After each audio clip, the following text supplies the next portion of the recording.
Viral ngayon sa social media ang isang TikToker na isang overseas Filipino worker sa Jordan ang di umano'y nawala na ngayon natagpuan ngunit wala na itong buhay dahil sa pinatay di umano ito ng isang minor de edad na lalaki matapos gawin ang makademonyohang kalibugan. Pero bago tayo magpatuloy, huwag kalimutan i-like, share, subscribe at pahit na rin ang kampana for more videos. Salamat!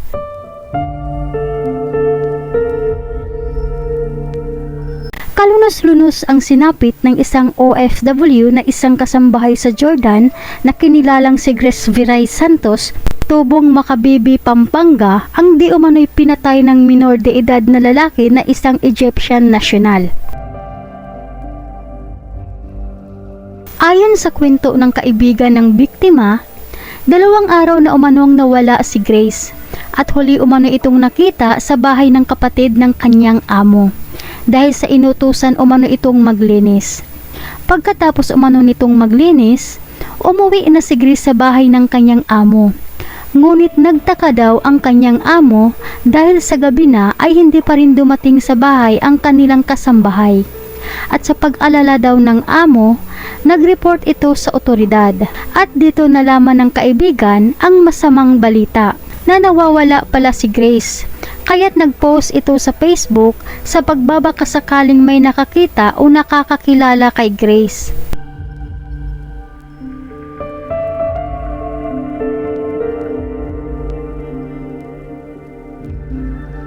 Lumipas ang ilang araw, nabalitaan ng kaibigan ni Grace na nakita na di umano ang kanyang kaibigan. Ngunit masama at nakakapanglumo ang balita na kanyang nabalitaan dahil ang kaibigan na kanyang hinanap ay patay na ng matagpuan at sobrang kalunos-lunos pa daw ang sinapit nito bago pinatay. Dahil ayon sa ulat, natagpuan di umano ang patay na katawan ni Grace sa loob ng kabinet. Isinilid daw ito sa loob ng kabinet ng tangke ng gas at ang suspect di umano ay ang anak ng kanilang Haris. Kung sa Tagalog, anak daw ito ng gwardya na isang Egyptian national. At ayon pa sa ulat, ang dahilan umano ng karumal-dumal na krimen ay pangahalay ng isang minor de edad na 16 years old.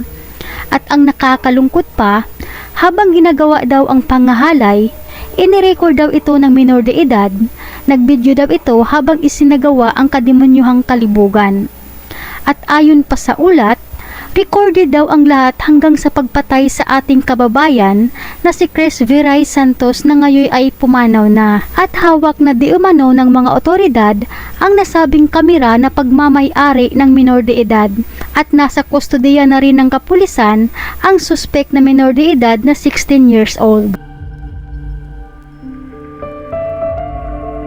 Sa ngayon, lubos na nagmamakaawa ang pamilya at mga kaibigan ni Grace Viray Santos sa gobyerno ng Pilipinas na nawagan sila ng tulong sa mga kinataas-taasan sa Pilipinas kina Pangulong Ferdinand Bongbong Marcos Jr., Senator Raffy Tulfo at OWA Administrator Arnel Ignacio na sana'y matulungan silang maparusahan ang minor de edad at matulungan silang maiuwi sa Pilipinas ang labi ni Grace Viray Santos.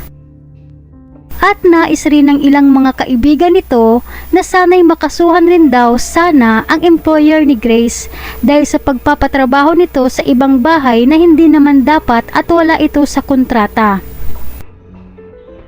Kaya sa mga kababayan ko OFWs, please mag-renew kayo ng inyong mga OWA. Huwag nyo hayaan na paso na ang inyong OWA membership kasi di natin alam ang maaaring mangyari sa atin habang tayo'y nagtatrabaho sa abroad. Sa halagang $25, good for 2 years na po ito mga kababayan. Sakaling may mangyari man sa atin, wag naman sana, meron tayong may iwan sa mga mahal natin sa buhay. Halimbawa, kung aksidente ang ikinasawi, tulad sa nangyari sa ating kababayan ngayon na si Grace Viray Santos, kung active siya sa OWA, ang pamilya niya po ay makakatanggap ng 200,000 pesos. Bukod dito, makakatanggap rin ang pamilya ng 20,000 pesos boreal. At kung normal ang ikinasawi, makakatanggap ang pamilya ng 100,000 pesos at bukod rin ang 20,000 pesos boreal. At mas prioridad kayong asikasuhin ng OWA kapag active member kayo sa OWA at pwede pang maging scholar ang inyong anak. Kaya wag nyo pong ipagdamot ang 25 USD dollar mga kababayan dahil para po yan sa inyo at sa pamilya mo. Kasi di po natin nakikita ang hinaharap kung ano ang maaaring mangyari sa atin habang tayo'y nagtatrabaho sa abroad.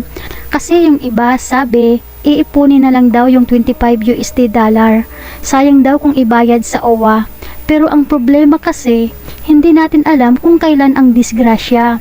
Alam nyo po mga kababayan, marami po sa mga OFWs ang namatay na walang tulong na nakuha ang pamilya sa OWA dahil hindi membro ang OFW sa OWA. Kaya mag-renew po kayo mga kababayan.